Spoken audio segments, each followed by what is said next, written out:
Hey everyone, Levinrad over here, and I want to talk to you guys today about the 1% rule, what that is, and how it works.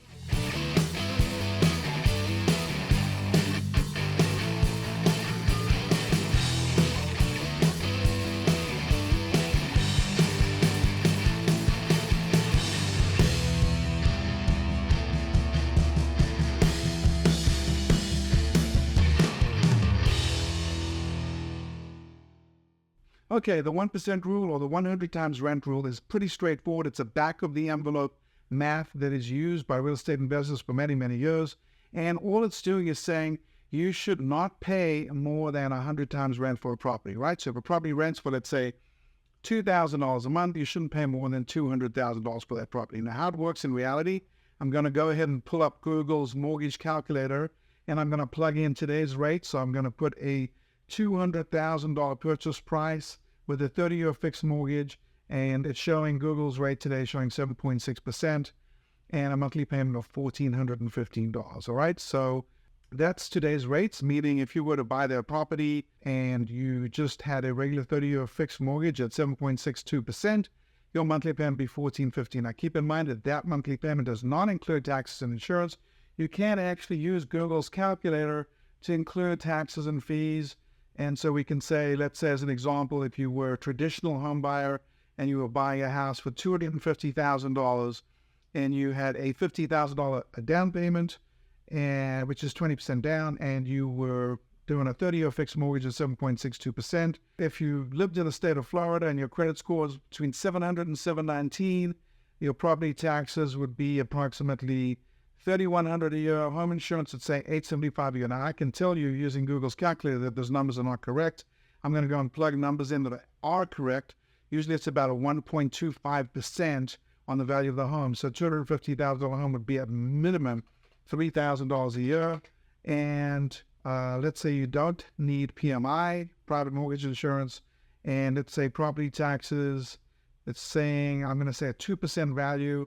$250,000 home is going to be $5,000. So let's rub those numbers in and see what we got. Total monthly payment of $2,082. All right. So essentially, if you bought a $250,000 home and you put 20% down, you got a mortgage for $200,000.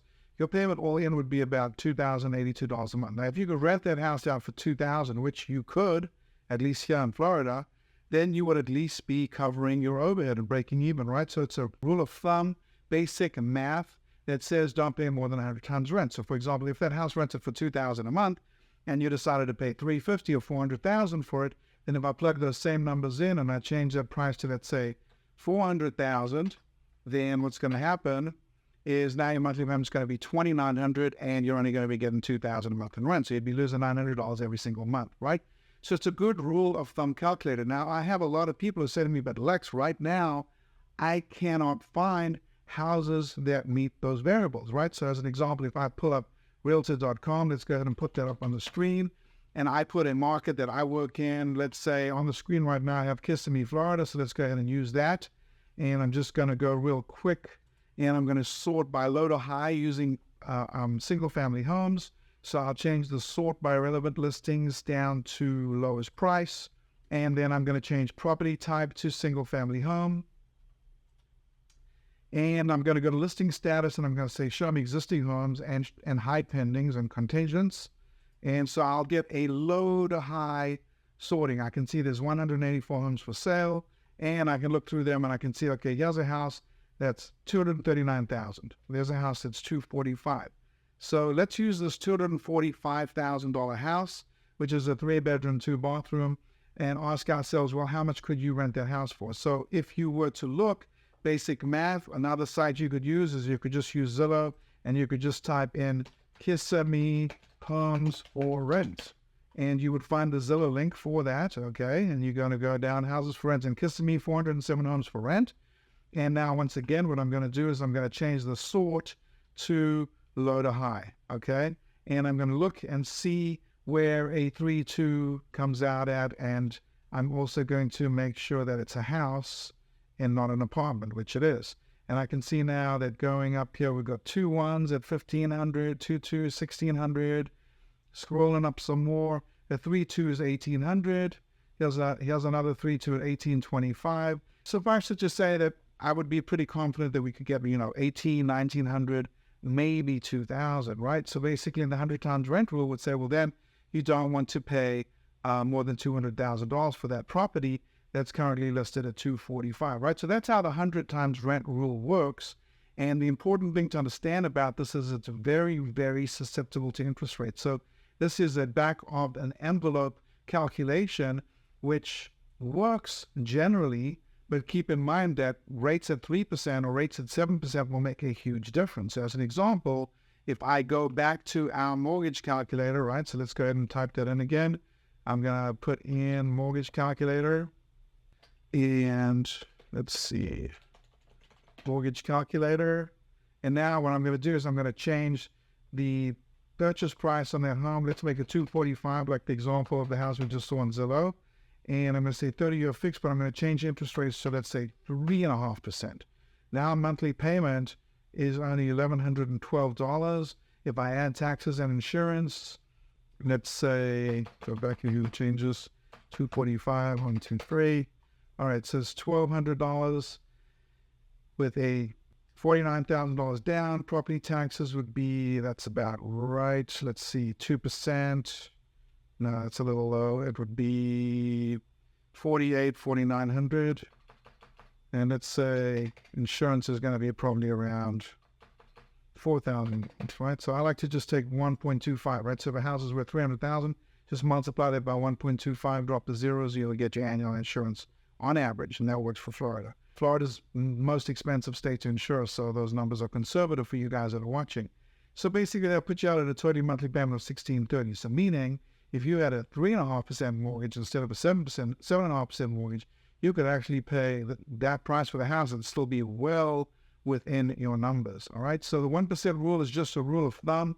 If you look historically at mortgages going back to like the 80s, rates were really, really high back then, 13, 14%. And since then, they've been going down for 40 plus years. Average mortgage rate probably was around the 6% range. So at the average 6% range, 100 times rent works. So a lot of people say, well, Lex, you cannot find a house.